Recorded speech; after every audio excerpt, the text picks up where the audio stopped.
I'm Mindy. And welcome back to an episode of I'm Sweating. This is our first episode of the podcast of the new year. Raise the roof. Ow. And we're going to talk about mental health. I know nothing about that.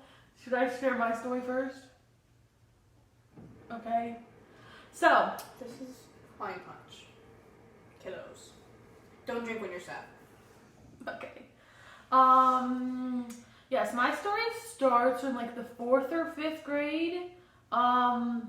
Just, a little background. Should this be the episode where I talk about the background to that, I guess? Might as well, but I just want to say disclaimer. It's not that I'm not paying attention to her. I have heard multiple parts of this story. So I am listening, but if it looks like I'm disinterested, I've heard it before. So I don't want you to So think she doesn't care. It's not funny. Not funny. You can't just wink at me to make things better. Okay, continue.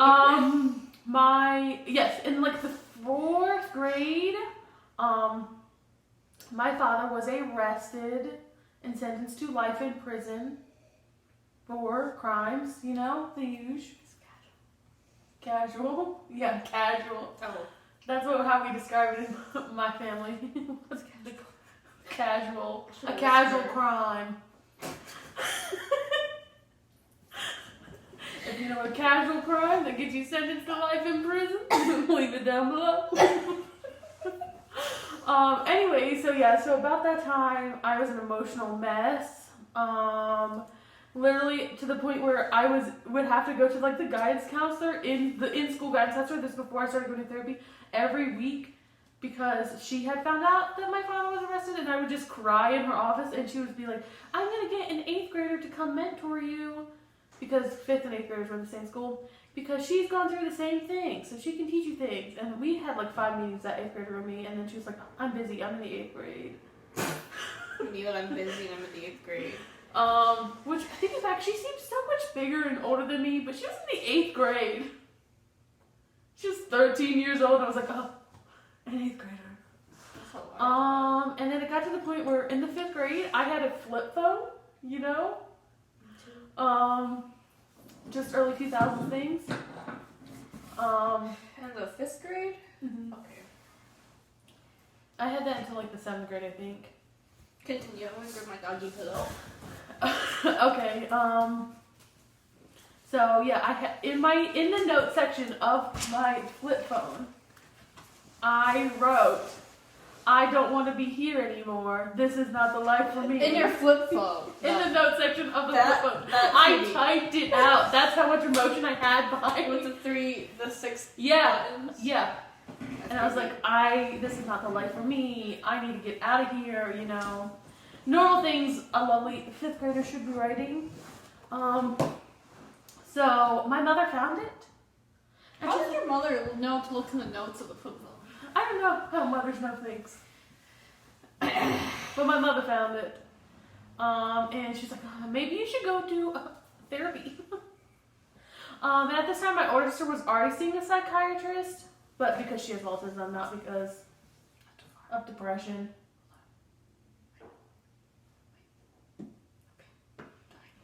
Are you done? Yes. So they're like, let's just send her to the same psychiatrist and have a different therapist at the same office, easy peasy, right? So I go, he puts me on 2 types of medication. I don't know, Prozac and Topamax, I think. Oh, and, excuse me, my phone went off. And they're like, oh, you have bipolar depression and severe anxiety. Which basically means that I have very high states of mania and very low states. Kaylee can attest to that. This is what happens. Yes, when she's manic, it's very fun. I can't probably hear you. When she's manic, it's fun! Well, I'm also currently not on medication. Yeah, it's fun as in like, we're like, go free, like, woohoo! And it's also like kind of a lot, which is good, because I'm a lot all the time. So you're like, oh, Melinda's having a manic episode, time to roll. Yeah, time to get lit, like get crunk, like we're talking raise the roof. But then when she's depressed, I'm like, eat your goddamn food. And she's like, I'm not feeling it. And I'm like, I'll stuff it down your throat. And she's like, is it pizza? I'd be like, yeah. I'll go get Domino's. She's like, oh, okay. So yes. So, and then throughout middle school, I had a lovely therapist. Her name was Caitlin. I loved her. We ate animal crackers. I took my medicine. I didn't like taking the medicine I was on because it was mood stabilizers. And it just made me like super calm, and I did not like that. So eventually I just got off of them. I also stopped seeing a therapist, and I learned new coping techniques that aren't medicine. Because medicine doesn't work for everybody. You need to know what works for you. And obviously I'm not 100% great now, but I'm better than I was because at that time of my life, I would literally, at the drop of a hat, have an anxiety attack, and they were horrible, horrible, horrible, like on the ground, could not move, could not breathe. My whole body was vibrating because I had lost, like, all of the feeling in my nerves. And I would just cry for like an hour, and then I would have an asthma attack because I have asthma, and I would have to get my inhaler, and it was a whole thing. So that doesn't happen on the regs anymore. It happens every once in a while. And then I can usually tell when I'm starting to get worked up now, because the first thing is like I lose the feeling in my hands like completely, and then it starts to be hard to breathe. So I can usually be like, okay, it's after like 10 years of having them, it's about to happen. So I can sit down and like take deep breaths and like drink water, like chug a water bottle, and that usually helps me. So yeah. Then there would be times, I remember in high school, it was pretty bad. My depression this is when I had just started to stop taking my pills, and I also had gotten a new therapist because Caitlin had moved away, and I don't even remember this woman's name, but I did not like her, and this is very superficial. I think she was used to working with younger kids from the place I went. When you go to a youth, like, psychiatry place, they're used to dealing with younger kids, and I'm like 14 to 16 at this point that I'm seeing her, and I just don't think she would be like, so what celebrity crushes do you have right now? Girl, that's not why I'm here. Yeah. And I felt like it was very superficial, and we wouldn't get super deep all the time. So it was super bad for me at that time when I had stopped taking my pills but hadn't learned how to cope with it yet, because it was like that transition period. And there would be times where, like, I think it was like in the 10th grade, I would go. Is either in the 10th or the 11th grade. There would be like, I wouldn't go. I missed like 30 days of school one year. And I mean, obviously they're an excuse because I have a doctor's note. They would be like, yeah, she physically cannot get out of bed. And then there was one time, literally, I remember my mom was driving me to school, so it was obviously before I got my license. She just looked me in the eyes in the mirror and was like, hey, are you okay? And I started bawling, and I ended up going to school that day, but we had to drop me off at my grandmother's, and I had to sit there for the morning until I stopped crying, and then go to school. Chill. So it was a fun time. And then during the year where I missed like 30 days, I literally had a teacher like pull me aside. I had a whisper because I want to incriminate people. She knows who she is. It wasn't the first time she made certain comments that she thinks were out of a place of caring, I think, and it wasn't. She's like, hey, she pulled me aside and she's like, hey, I know you're not really sick when you miss school. Okay, I think it's fine. And she's like, hey, I know you're not actually really sick at all, and if you don't start coming to class, then you're going to fail my class. But that teacher was fun overall because one time my foot was broken. It had a boot on it, so it was a bad sprain. And one of the straps from the boot broke. And I was trying to text my mom. She's like, no texting my class. I'm going to have to take your phone from you. And I was like, my thing broke. And she was like, okay, I guess you can text.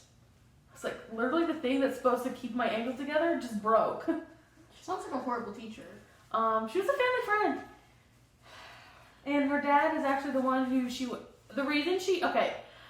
that woman, the part of the reason is I think a lot of things she did after she thought she was helping me, because there was one time where I did not want to go to senior dinner where superlatives were announced, and she's like, if you don't have the money to go, I'll pay for it.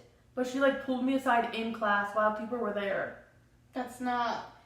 I've had people try to be like, oh, I'll do this anonymously, and it ends up not being anonymous. And I'm like, wow. I mean, I did go and let her pay for it, but That's still besides the really point. rude. But yeah, she felt like she knew what was going on in my life because one, her and her dad went to the church that gave me Christmas presents for my dad. Every Christmas when I was young, you would send in a thing, charity would donate Christmas, so if your parent was in jail, you still got Christmas presents from them. And then she was also, her daughter was in the same Girl Scout troop as my cousin.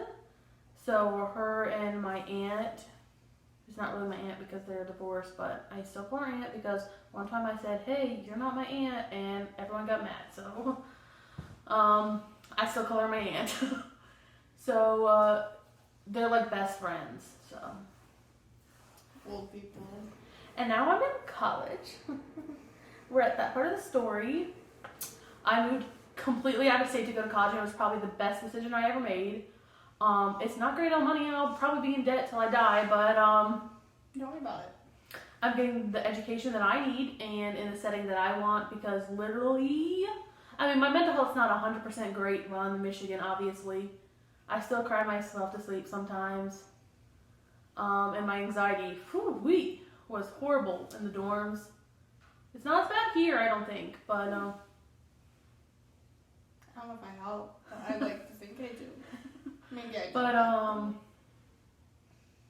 I don't have anxiety attacks here like I do at home. And I think a good example of that is how Kaylee helps is the other day I got a flat tire driving back from work. And I did not have an anxiety attack. I just called her dad because he was close and called my grandfather. I was like, hey, how do I do this? And he was proud of me too. You heard him on the phone. He's like, are you okay? And I was like, good. But before my car just broke down and they were able to jump it and in literally 2 seconds it was fine, my old car, and I had a full-on panic attack. I couldn't drive for the rest of the day. And literally I had a panic attack one time driving, was one of the first times I was driving, just because my mother was yelling at me how to drive, but it was the first time I was driving. She's like, you need to turn here or something like that. And I had a panic attack and couldn't drive for 3 months. It's super cool. Anxiety and driving. But literally that day, I had a flat tire in the morning. I went home, went to sleep, spent the entire afternoon, 2 or 3 hours at the shop getting it fixed. And then I went to work again that night, drove another 40 minutes. And I didn't have an anxiety attack. Progress. We're happy. Because coping mechanisms, breathing techniques. Oh yeah, I was going to ask you what coping mechanisms have you learned? What happened? Oh yeah, like I said, the main thing is I am now aware because it's literally been 10 years I've been diagnosed with these things. For anxiety, I am able to be aware when I'm in a depressive state or a manic episode. It's very easy to tell for me. But yeah, the first thing, I'm aware when I'm going to an anxiety attack, and I know I can just sit up straight and I can breathe, and I usually just need to drink a lot of water and it'll calm me down. And then, I don't know, the depression thing, I just don't sleep. That's not a coping mechanism. Yeah, the main issue that I have now is I get into states where I won't eat or sleep, which is not healthy. It's not. I will admit. But again, I'm aware that is happening, and then I can sometimes force myself to eat at least. I'm not usually good at forcing myself to sleep. And that's how I cope with it. And then coping techniques, I just watch. If I know I'm sad, I'll watch I don't know, YouTube funny videos. I know if I'm feeling anxious, usually if it's I get this brief moment before I go to bed, I'll feel super anxious that I'm not alone in the room because I get so paranoid. That was a problem at the dorm, especially when I was alone on weekends, people would go home. I had a bunked, I had a top lofted bed too, and I'd have to get up 5 times throughout the night, the lofted bed, to make sure the dorm door was locked, which I don't have to do that here at the apartment.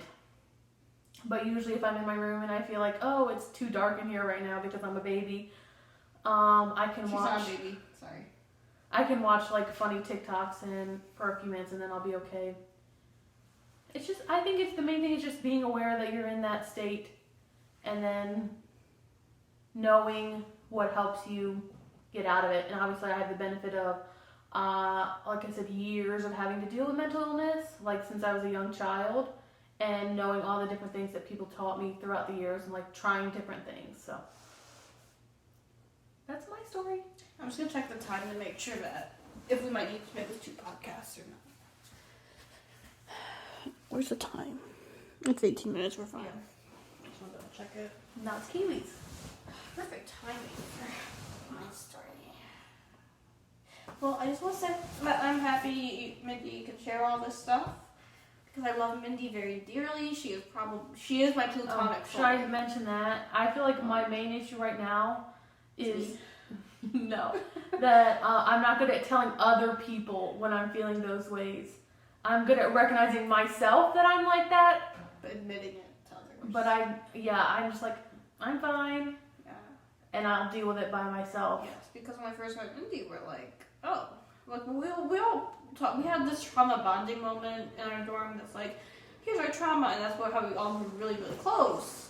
Which, just disclaimer, I think trauma bonding is pretty. It's like okay for friendships. It's not the best, but if you can like trauma bond and then learn how to cope with things together in a healthy way, I think that's healthy. But I don't think trauma bonding is healthy in like romantic relationships. That's just my opinion.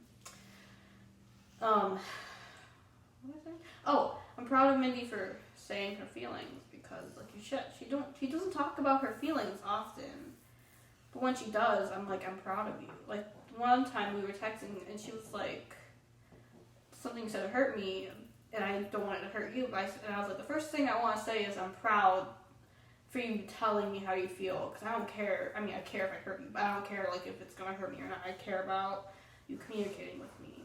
And then we were like, oh, fuck you, I'm just kidding. Yeah, oh, wait, censored, but we didn't say that. But, No. but whatever, that's not really relevant. But and then, here we are, my story. I don't want to talk about it, I'm sad. That's the point. You don't even talk about it. That's literally what we were just discussing. Oh, I'm like really sad right now. It's fine. I'm happy. It started at the beginning. October 26th, 1999. Actually, that could not be my birthday. I'm adopted from China. The beginning of your mental health journey, Kaylee. I started thinking. October 26th, 1999. That's not the beginning of your mental health journey, though. I just started beginning to get all the details, though. So, October 26th. I love how you got 2 sentences of background, and you're like, okay, the day I was born. Well, I was born maybe that day. And I was adopted on July something, 2000. And I was like, hey y'all, how you doing? How it be? How's it going? And they're like, you're a baby. How is it? Okay, I was like, how is it going, y'all? And they're like, you're a baby. Why are you talking? And I said, don't worry about it. La la la. I'm in preschool. I used to literally think I'm so lucky that. Am I talking long enough? Yeah. I'm just so lucky that my parents are married and they're together. And we have a nice house. We have a cat. We have a dog. Blah blah blah. Well, we have a cat. Blah blah blah. I got a brother now. We adopted him from China. Blah blah blah. We got a dog now. Blah blah blah. My parents are fighting. Oh no. That sucks. It makes me cry when they're fighting in front of me and David. Not in front of the kids. Not in front of the kids. I used to say that like it was. Sorry. Not in front of the kids. Like, don't fight in front of kids. It's bad. Because I would fix it. Let's go to church. Going to church. Hold the hands for prayer. This is my dad's hand. This is my mom's hand. Oh no, they don't like each other. Like each other. Hold hands. Did you Hold do that? hands. I did that as a child. Hold hands. Love each other. Love each other. La la la. Little baby Kaylee. Oh no. I go home one day from school. Why are the police officers here? My mom's crying in my room. Mom, why are you crying? Your dad's gonna go away for a while. Oh, he's just going on a business trip. Like, whatever, la la la. I'm like, here, Dad, take this little toy while you leave, to remember me by. Because, you know, I was 5. Like, oh, my dad forgets me. That would suck. You were 5? My parents, I was, baby was, wait. I was like, I didn't think you were 5. I was like, so I was probably like 6 or 7. Okay. They legally got divorced when I was 8. I was 6. La la la. Dad was crying. I'm like, this big scary police officer. I look through the crack. All I see is the police officer's butt. I'm like, I don't want to look at his butt. Walk away. I'm like, bye, Dad. See you later. La la la. When I was crying, I'm like, I don't know why she's crying. It's probably because Dad's leaving, because that makes me sad too. La la la. Oh, we have to move now. I wonder why. Oh, Dad's not coming back? Oh, my parents are getting divorced? Okay. My brother's still in diapers.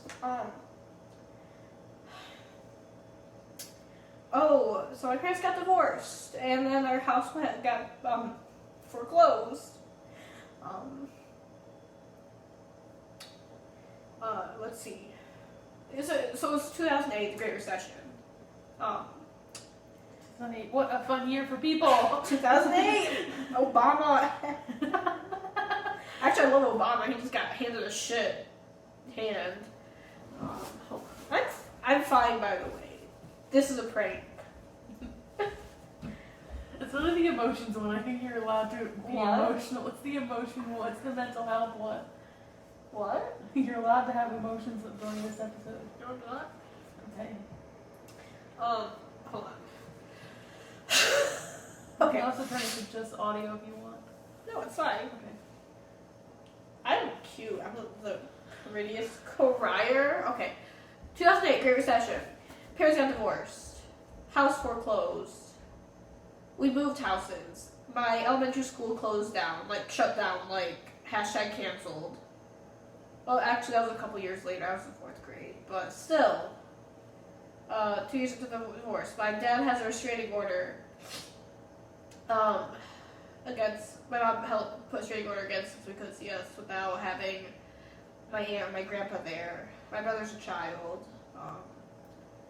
Moved to a new house. 5th grade now, moved to a new school. Lots of things are happening, lots of things are changing, lots of things I don't like. I saw a therapist when I was a kid after they got divorced, an old lady. We talked about our family issues and how not to fight with each other. I don't really remember her much. I just remember saying, like, oh, I feel like it's my fault, you know, the usual divorce thing. Oh, like, my parents are divorced. This is how I feel. She's like, sucks to suck, I guess. I don't know what she said. I don't remember anything. I don't remember getting anything from that. Except, like, maybe the relationship with my mom. That was better. 5th grade rolls around. I went to Catholic school. My parents are still divorced, but now my dad has a house. I think that was when he got a house. It's the house he lives in now. Yeah. Before he lived at my grandpa's lake house because he would have been homeless if he didn't. And he didn't have a car and he didn't have a job. Oh, and by the way, during 2000, my dad got fired and my mom got laid off by my uncle. We were like really poor. I went to Catholic school up until 8th grade only because my grandpa paid for it and we couldn't afford it. And I was really religious at the time. I really wanted to go. When in regards to mental health, I didn't know I had anxiety or depression or ADD my whole life. I thought it was fine. My dad, I know he has ADD. He's been diagnosed with ADD since ADD, anxiety, and depression since he was in college. He's like 60 now. I thought it was fine. Elementary school, I was always trying to self-diagnose. I was like, I'm not sad. I'm not anxious. I'm a really good student. I get all A's. I'm not hyperactive. I can sit still and do a test. I do good in school. I don't have ADD. I'm fine. I'm in high school.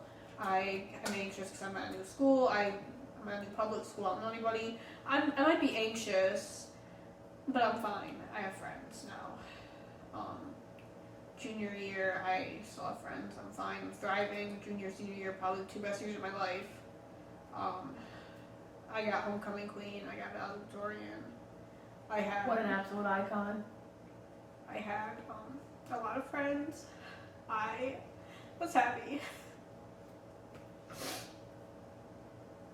I didn't get my license because I really had anxiety with driving. I still have my license because when I drive, I feel like I'm going to kill somebody. And I had nightmares as a child of dying in a car accident or killing somebody in a car accident. So I just never. I was like, why drive when you just don't, you know? When the tissue box is empty.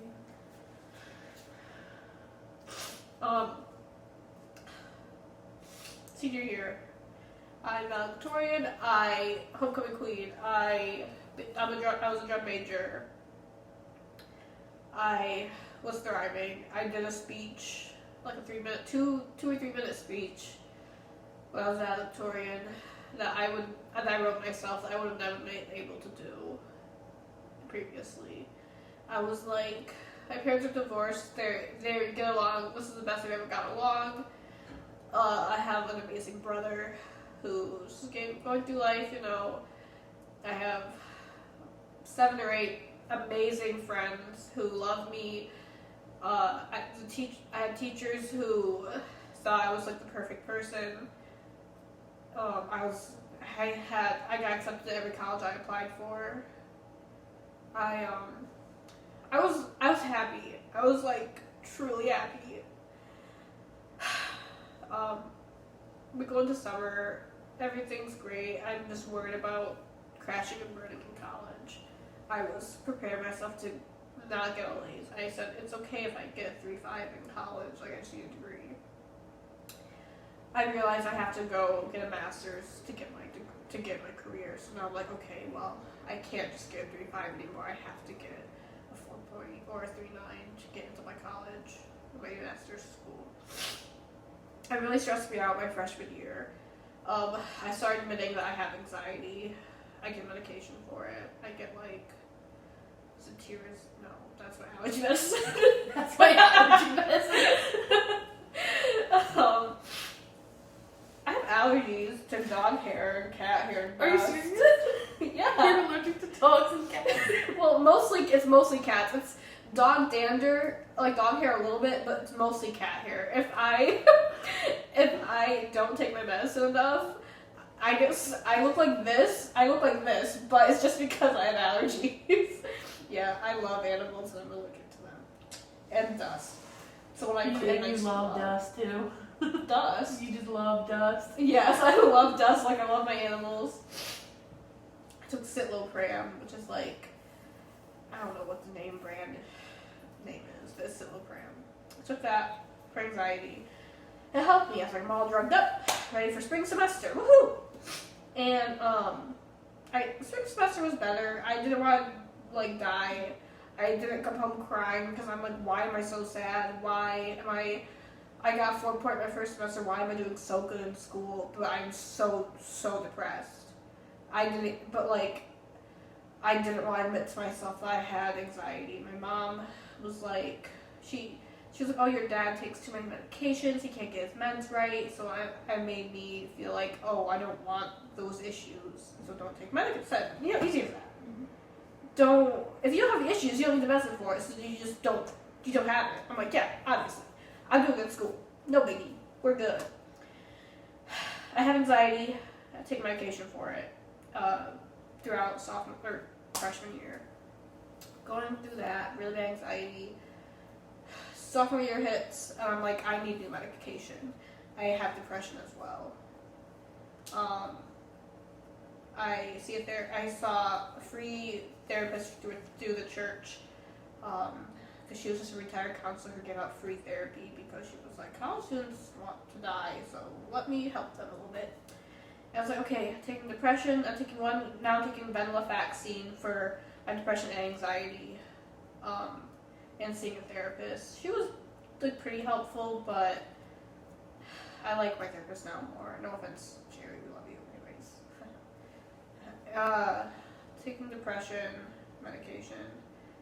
I'm throughout this, my mental struggles were mostly my self-esteem with my grades and my self-esteem with my music. I was in a competitive drum line for 2 years, and if I did bad in band, I wanted to die. I wanted to end myself because I was a good musician. And I am a good musician compared to, like, I guess the average person, but you did. I've been taking band for 10 years, so it's a little different. You were doing mental health for all your life. I was just doing band. Priorities.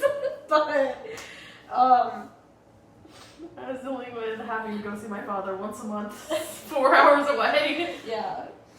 I was just in band, like, la la, drum. This is, I don't have issues at all. So I think I sophomore year I had taking depression, and then March 11th, Corona time. It's Corona time. You know TikTok? Yeah. So yeah. Coronavirus! We went early coronavirus. And I'm like, oh, okay, so I have depression and a pandemic. Okay, and Elizabeth's a spice. I'm like, wow, I'm really depressed. I'm living at my dad's house. First time I lived at my dad's house ever, full time. It really unearthed a lot of my divorce trauma. And when I was talking to my first therapist my sophomore year, our last meeting was, oh, your parents are divorced? I don't know if you ever told me that. I think I did tell her, but we never got into it. She's like, I don't think you ever told me that. The first thing you do when our first session our session for the rest of the semester will be talking about your divorce. And then Corona hit and I haven't seen her again. And since my parents got divorced in elementary school, I have been pushing away all the trauma from my divorce and all the trauma from my childhood. That was my coping mechanism, was to succeed in school and to succeed academically and professionally, in order to cope with my emotions. Because if I couldn't feel the joy and the happiness that a family would give me, or like a traditional family would give me, even though they gave me a lot of joy and happiness, but not at the same level, I would find that elsewhere, in band, in school, and in my friends. And I would work on a lot of friendships and make other people feel really good to make myself feel good. Which sounds really selfish, but at the end of the day, I truly just want to make people happy. And I guess in a selfish way, I didn't realize it also made me really happy, but we're human, like, okay. But that was my coping mechanism. And I've only been dealing with this severe depression and anxiety for 2 years. Like, acknowledging it and dealing with it. I was going to say something else. Oh yeah, divorce trauma, my new therapist, we talked through a lot of things. Because living with my dad and working with my dad, we talked a lot about it, and I did a lot of self-reflection of like how my parents have hurt me in the past. Disclaimer, my dad has not hurt me through the divorce. Even though it sounds like, it sounds like I live with my dad, now like, oh, he hurts me. No, he doesn't hurt me. People assume. One time I was at a confessional with the priest, and that's when you like say, oh, Father Bob, I stabbed my brother. Oopsies. He's like, oh, well, say 3 Hail Marys and you're set. I'm like, okay, I never stabbed my brother, but that's what you do. Like, oh, I shit my threw a dart pants. at my sister one time. Oh, Father Bob, sweetie. At a family party. Same. Stood in front of the dartboard. I mean, this is my story. I'm sorry. I'm just kidding. You telling your story is making me think of all the trauma from my childhood that I didn't share. Yeah, and so I've been talking to my new therapist about my divorce trauma and my trauma with the Catholic Church that has really skewed my way of thinking. about emotions and mental health, Catholic traumas, divorce trauma, and then there's also adoption trauma, and being a person of color trauma. What else am I missing? High achieving student trauma, Gen Z trauma,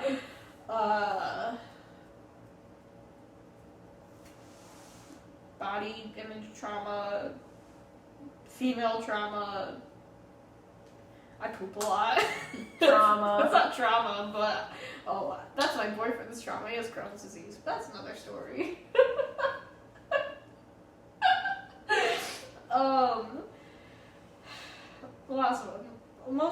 A lot of it stems from the divorce and just who I am as a person. Very sympathetic and sensitive.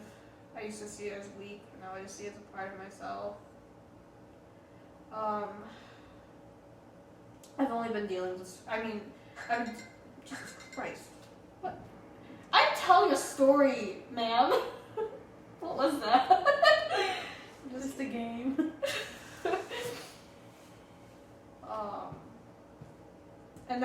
Also I probably have ADD. ADD that I've dealt with my whole life, but I haven't addressed. Why don't we talk about a little bit of that? Because I feel like you could help me list signs of my ADD that I can't think of because I'm sad. I burned some taquitos today. Oh my god, literally, first off, both of us completely forgot about That's those. true. But it was my bad. Kaylee put those in the oven, and then I don't know what we did. We watched some videos, and then we're like, okay, let's get ready. We had errands to run. We're like, okay, let's go. And I'm like, okay, let me go into the kitchen, put something in the fridge. I said, why is the oven on? And I was like, oh, Kaylee, your taquitos. Yeah. And they were burnt to a crisp. I forgot to take the taquitos out. That's also a thing. Aside of ADD, it's just simple. What are you doing? Are you rubbing your knee? Mm-hmm. Is there like a genie in there or something? I'm playing with the strings. Oh. Do I get 3 wishes? No.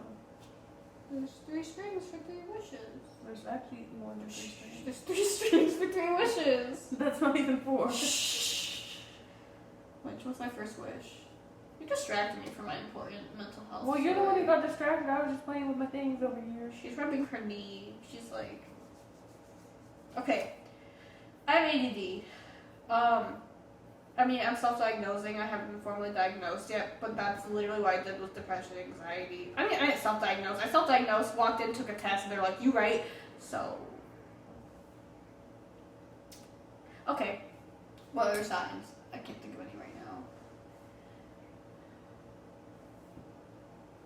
I forget a lot of things. Yeah. I can't focus on more than She one thing changes at a time. topics very quickly. When I do schoolwork, sometimes I sit there just praying to God that I can focus on this paper to finish it, because I can't focus. I have the opposite problem. I get hyper focused on things. Mine used to be I get hyper focused on some things. I used to a lot more easily, which is why I could do school. Oh, my head is starting to hurt. I could hyper focus in math class and stuff. But now I can't because other mental health problems. I'm also suicidal. I've wanted to kill myself for the past 2.5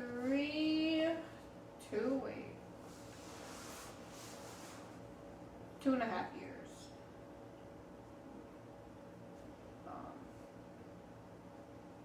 I don't know what to do about it. If Corona wasn't a thing, I probably would have signed myself into a psych ward in the summer or in a camp or something. We were all going to do that. We We were like, okay, we all need to go, us and one of our roommates were like, we all need to go to an inpatient program this summer, and then I'm sure they were still open. Probably. But plans change, Yeah. I never went. I just changed therapists. Things have gotten better. I've gotten better with my schoolwork. As in, if I know I haven't gotten better. Just kidding. I feel like I cope with it better, but I still, if I don't get a 4 point, I think I hate myself a little bit. But, I cope with it better, I think. I don't stress as much about my schoolwork. I still stress, but have I gotten better? With schoolwork, I think you have. Okay.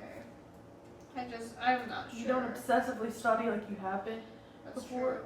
I also used to obsessively study because I didn't have time not to study, because I did drumline like 16 or 18 hours every week on drumline, out like 2 hours away from school.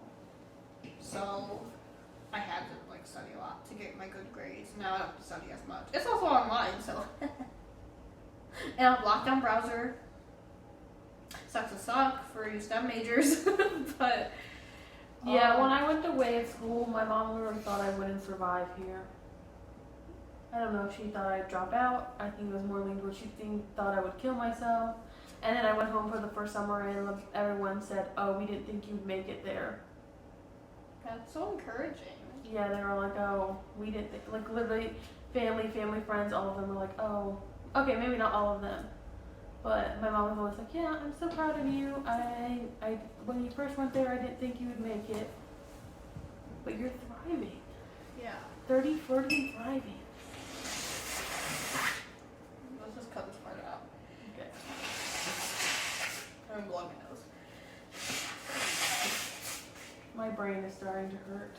Why? Because you're talking about our feelings? Yeah. What do you want to do about that? I don't know. I'm just going to get a headache. Go to sleep, watch a show, eat some food. None of the above.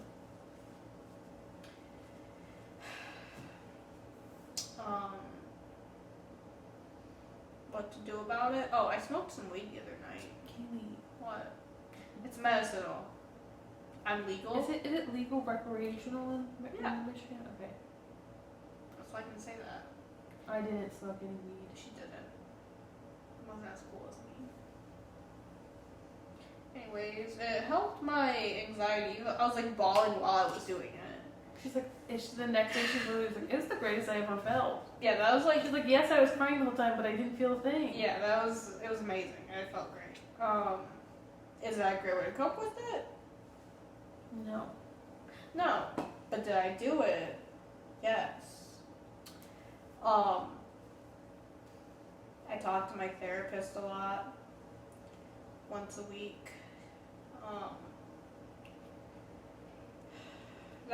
That's helpful. It helps me digest things. But at the end of the day, I'm so sad. I hate myself because I'm ADD. I hate myself because I gained like 30 pounds in quarantine.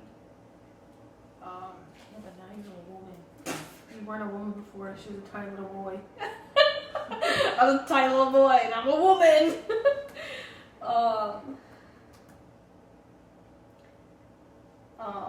I hate myself because I'm trying to get closer to God, but I'm so far away from the church because they're stupid.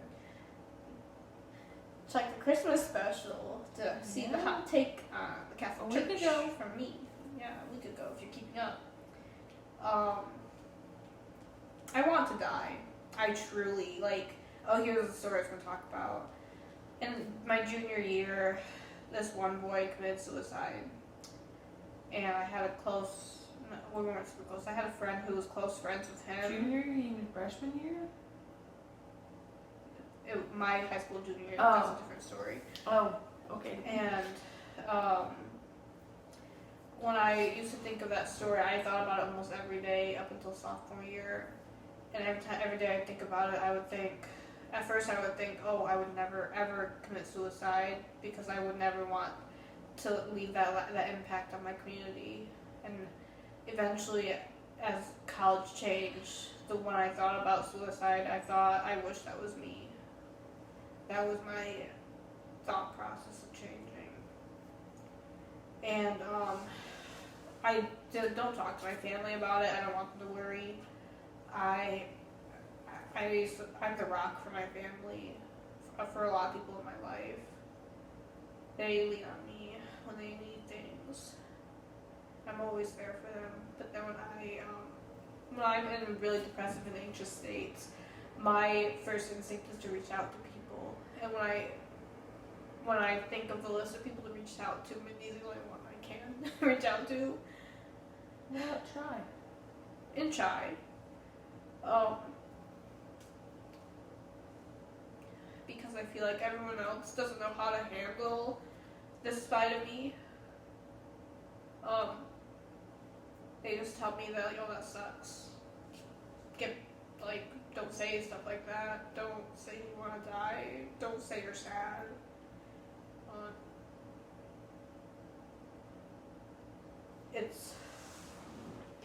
It's like, oh, so I can be there for everybody in my life.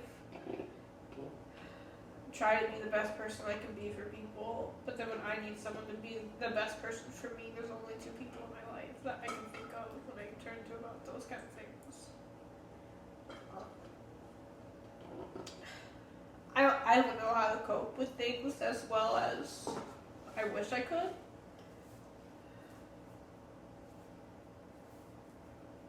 And then, freshman year of college, there was a boy who I met in the second or third day of class in my psych class.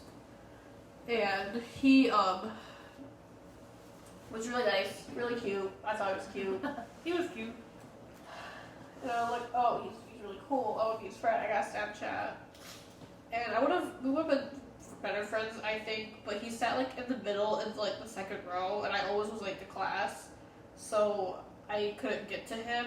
And eventually, we just stopped talking because I couldn't reach him because he sat in the middle, and I'm like, I'm late. So he was in Project Let's and the stigma of mental health, which is where I met him because I was in that club. She was in that club, and I was barely in the club, but I went to couple meetings.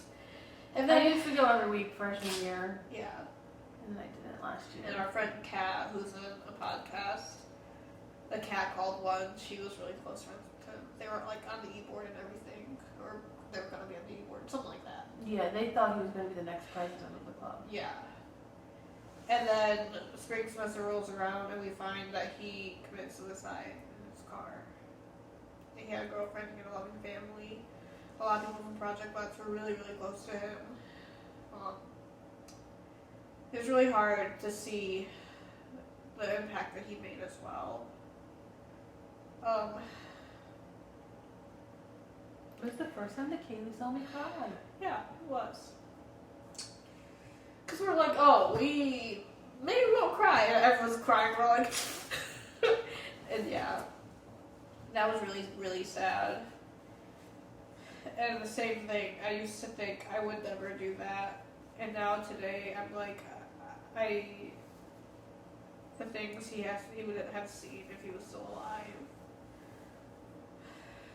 I envy the people who have done that. I envy people who've committed suicide, and that's not good. It's really, really bad. It's really unhealthy. And the friends that I made in high school, who I love really dearly, and who gave me so much happiness, a lot of them drifted away from me. A lot of them tell me to toughen up. A lot of them tell me that I pushed you away because you were so sad and so broken that I didn't know how to handle it. So I just decided not to. And that,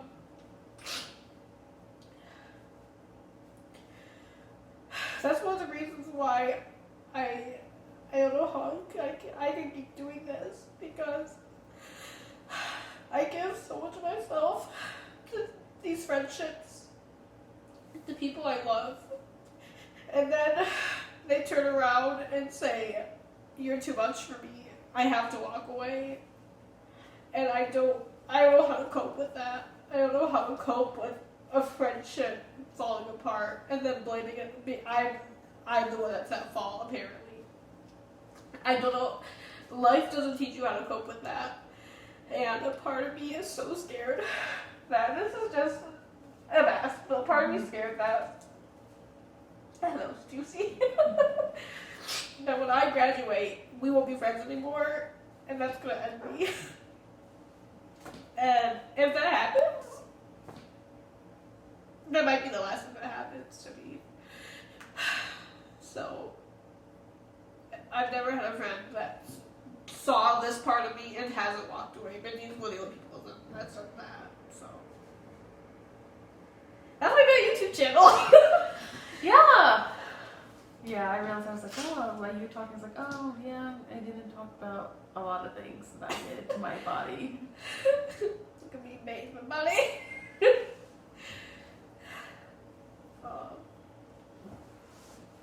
There's going to be content warning. Trigger warning. Yeah, I did not delve into a lot of my mental health. I think I really just skimmed the surface. You did. You just said.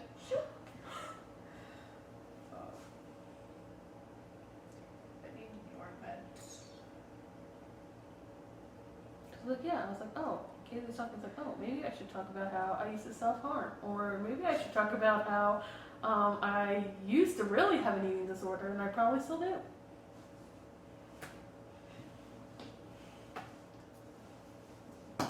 The main thing Kaylee talking about us not being friends is, yeah, we're like from out of state places. Well, we are from different states. I'm like, wait, I understand. Live in. I'm confused. Wait, hold on. Don't look at me. Okay, continue. And states that are not just close. I mean, we live 11 hours away. I mean, we live together now, so. But yeah, and then grad school. I'm planning on moving farther away. So it's gonna be hard, but I definitely think we're still gonna be friends. We're just not gonna be roommates anymore, probably. I'm gonna follow her to grad school. Unless we go to the same grad school. Which is a possibility. I just hope the grad school she wants to go to, A, has my program, and B, will give me money to go to that school. Because right now, MSU, I want to go to MSU for grad school, but they're like, we will give you nothing. I'm like, okay, thank you. So, I'll probably just go to MSU for grad school, though. And then, and then that's another change in my life. I honestly don't know if I'll make it to my 23rd birthday. I'm honestly, I'm not sure how I can keep going on like this. You have to talk to your therapist. You have to be honest with them. They're just gonna throw me a psych ward. And then you go to a psych ward if that's what you need. But I don't have time for that. You do this semester, it's online school. You can have your computer in a psych ward. This would be the perfect time to be just like, yeah. Because it's online school. Yeah. I don't have time for it. You do. I really don't. Mm-hmm. You can keep doing most of your job. The only one you can't keep doing is high fields. You usually don't have to pay for a psych ward unless it's a private owned one. Your insurance will pay for it. I don't have time for it. And the thing is, you need to make time for it. Because your mental health is more important than anything else in life. Because then why are you going to school? Why are you working? Why are you doing all this if you don't see yourself making sure you're I'm being honest with you. Why just drop out now. If you're gonna kill yourself before the time of 23, drop out now. I almost have. I'm not joking. If you don't see it, drop out now. There's no reason for you to be here right now. Just in case. That's why I'm still going. Just in case I haven't done the past 23. I'm doing all this. So yeah, there's absolutely no point of anything you're doing right now if you don't see. That's why I always look at it as everything I'm doing for me in the future. If you don't see a future you, there's no reason to be doing anything you're doing now. Now you're just tempting me. I just have a lot of friends who don't see a whole version of myself when I show them the paper. And that's one thing kiddos who are watching, because obviously children watch our channel. Obviously. When you're sad and you feel broken, you're still a whole version of yourself. That is you. Yeah, those are parts of you. They're just not. They're not the most pleasant, but that's still you. And people shouldn't push you away because of that.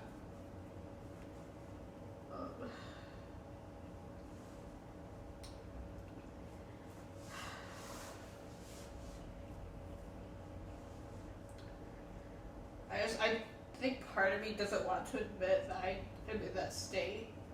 And part of me doesn't want to tell my parents that, like, I'm thriving in school. I've reported almost every semester. Like, I got 1.35. I've never reported a semester. It's school, like, it's not, school isn't as important as your mental health. I report a semester. I'm in 3 or 4 clubs. I am on multiple e-boards. I did drum line for 2 years. I give money to, I provide for my family in a lot of ways. People say that, like, she's thriving. She's doing great. She's still in college. She hasn't dropped out. Like, the rest of the world sees me and thinks that I'm thriving. But this doesn't look like thriving. And to be at the lowest state of mental health in my life and to be thriving by the world standards, it's pretty fucked up.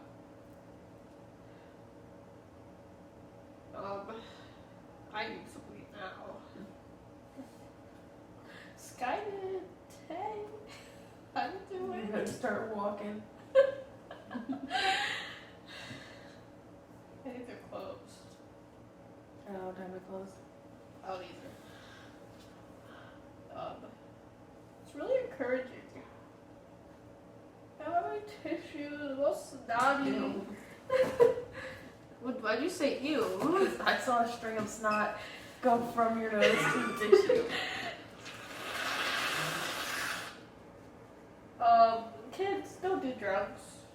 Or if you do drugs, make sure you get them prescribed. That's the message of the video. The only message. So yeah. Can we call chai after this?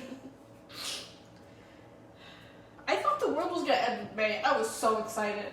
I was like, Thanos. Jazz hands. Mm-hmm. Like,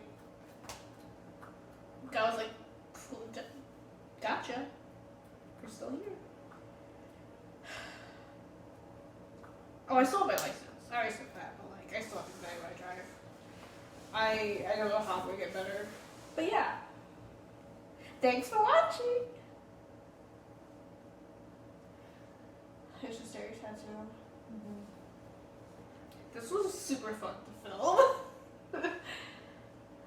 I'll get her scam up. Where did you say that there was light in some areas? At the bottom? I don't even see that. I think that's part of that scabbing.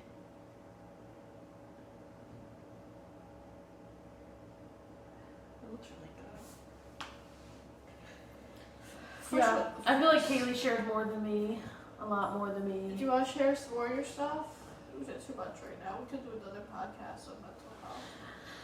No, I just talking about, yeah, well, I said, first of all, I said I self-harmed, which I technically did, but I don't ever consider it self-harm, which is not healthy, because I never drew blood. It's still self-harm. What did you do?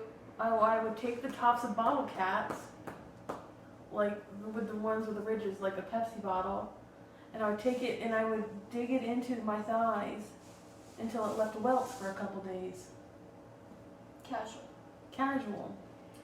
It's not casual, that's a joke. Yeah, and then I would make myself throw up, you know, the usual, go for days without eating. It's really bad for you to do that, kids. But I don't make myself throw up anymore. I'm proud of you for that. I'm proud that you don't do the Pepsi, well... I have done that in the last year. You have? Yeah. Mindy. Probably the last semester. Mindy. sometimes I just do it for fun now. It's not fun. Because it leaves a mark. I can't tell if she's doing it because she's hungry or if she's like, oh, this is fun. Like, what? That's not good. I have gone days without eating this semester also. Were there days I wasn't here? Or were there days I was here? Probably both. But when I was here, I'd make you eat.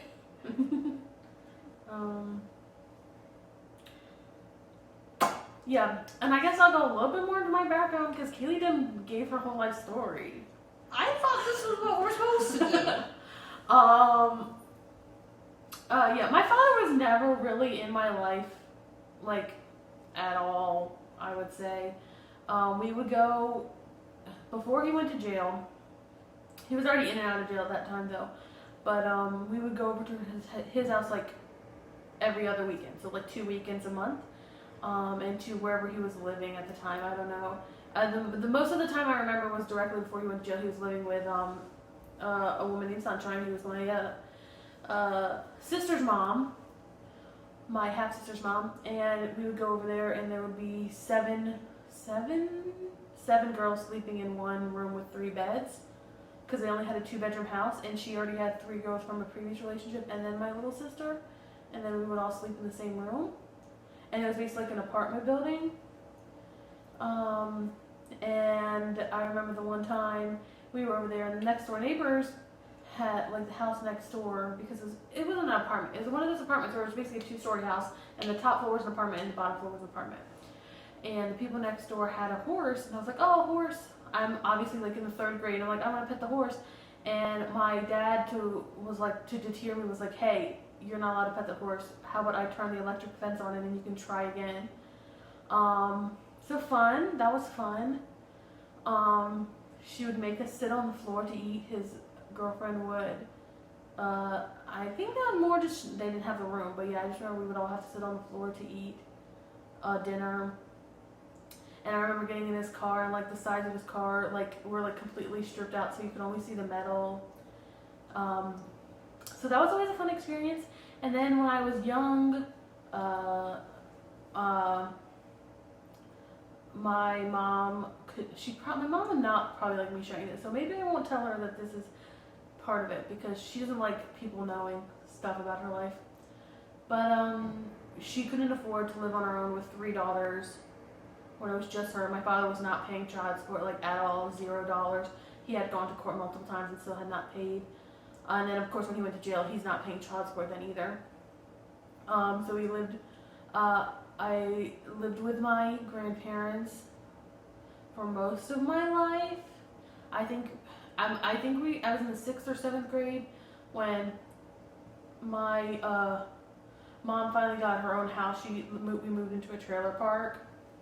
And then as I got older, even that, new tenants became too expensive, so now she lives in an apartment, and when I go home, I'll either stay there, or my older sister also lives there, because my older sister also has autism. So it was always like I was the oldest sister, and I actually had to have a discussion with my mom about that this summer, because she was like, I know when you were younger, I put a lot on you, because even though you weren't the oldest daughter or even an adult, you 3 girls were the only things in my life, so I put a lot of pressures on you that I want an adult, and like confiding in her and confiding in me about what she had going on. And so we had to have a big discussion about that. And we both cried. It was fun. But so yeah, now she lives in an apartment because she couldn't afford to even live in the trailer park for a while. And during my freshman year of college, was it freshman or sophomore? Freshman, I believe. She is when she transitioned into the apartment, and there was a period of time for a couple months where she was homeless and living in hotels, and my sisters were staying at my grandparents'. And then that same semester, my grandmother died, the grandmother who helped raise me, so that was fun. And I was not able to go home for her funeral because it was literally the week of finals week that the funeral was. And so on top of me having finals weeks, I probably could have gotten, like, I don't know how that would have worked. I'm sure I technically could have got the agreement time off because that's a MSU's policy, but I don't know how it would have worked with finals week.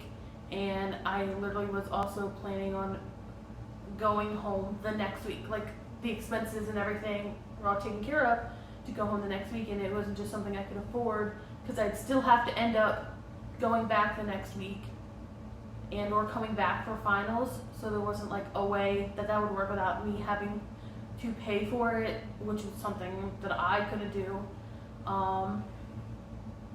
So I don't know if I miss anything.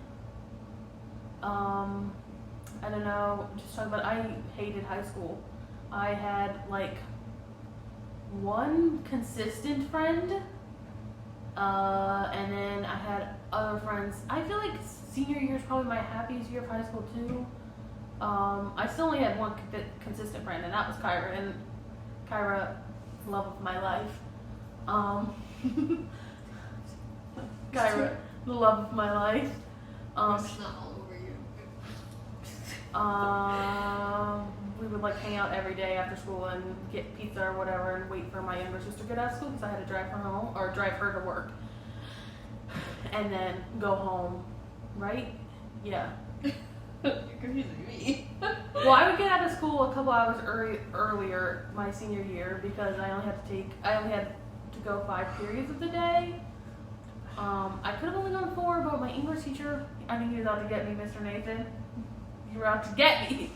And wouldn't let me switch my 5th period English to my 3rd period class.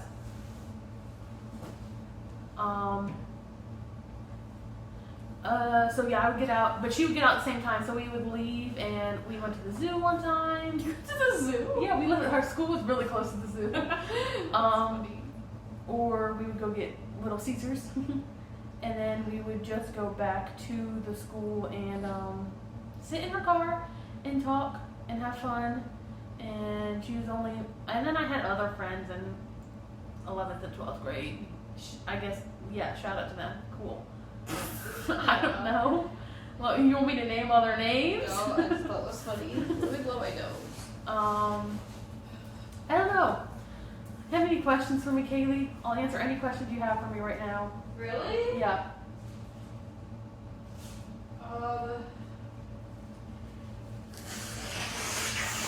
Attractive. Where are we at? An hour. Oh, good. It's gonna be a long one. Well, we'll just finish it up. I'll answer any questions you have for me right now. Woo! So, how are you gonna? Do you plan on thinking of coping methods for your eating disorder and self-harm disorders?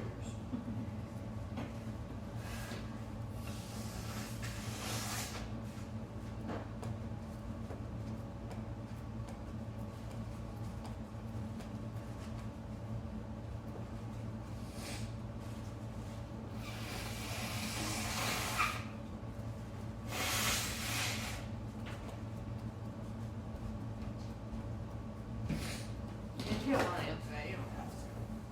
No, you said Oh, was that a question? yeah. Oh, I thought you were thinking of a question. I was waiting for the question. No, I said, do you plan? I thought she was just thinking about the question. She was waiting for me. I was waiting for a question. I said, do you plan on finding treatment for your self-harm and eating disorders? No, probably not. If I'm honest. One, I don't have insurance right now. Wish I could get insurance, but it's a lot of work. But the self-harm thing is mostly under control. Like the only time really that I did it this year is because I was like, oh, I haven't done this in years. This might be fun. And that was the only time I've done it. Okay, so that's not really like... Yeah. The eating thing, like I said, I just force myself to eat. Or I don't. What's your question for me then? I don't have any questions for you. I feel like you spilled all. Kaylee tells all this because I'm going to do the podcast. That's why I was like, if you have any questions that you don't feel like I've shared enough, I'll share anything right now for the podcast. I want you to ask me a question. I can't think of any questions for you. Wow. Will you tell your therapist you want to kill yourself?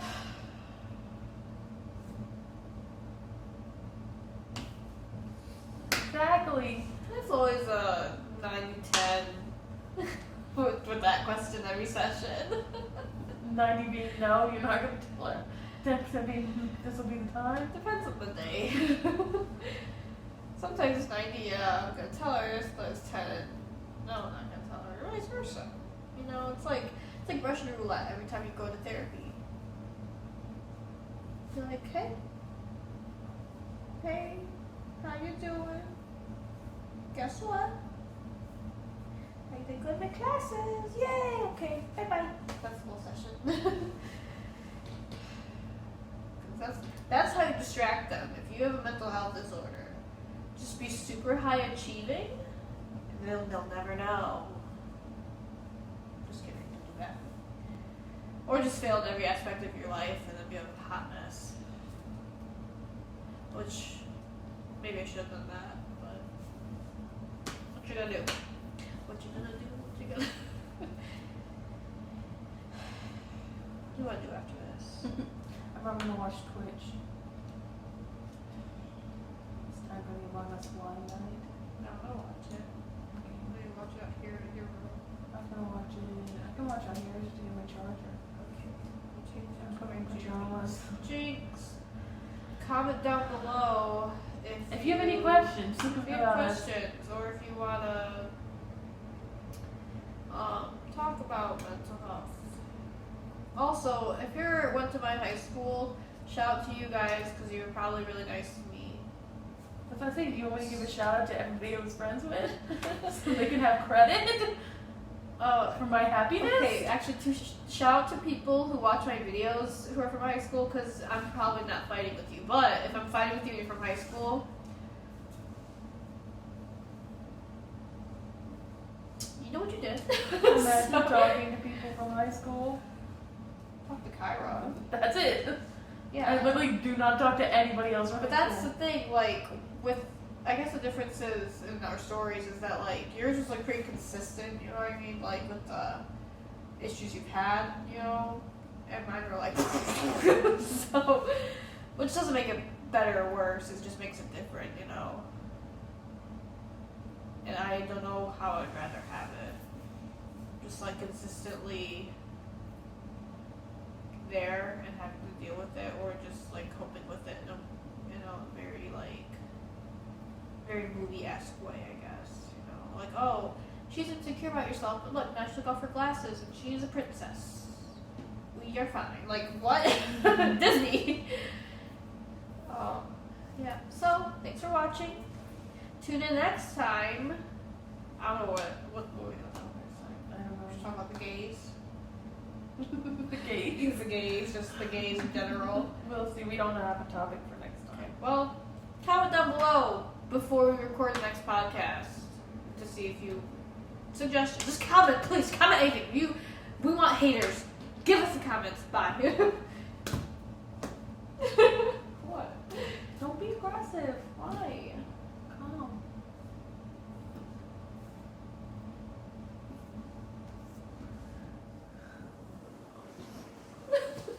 That was beautiful. It was an hour and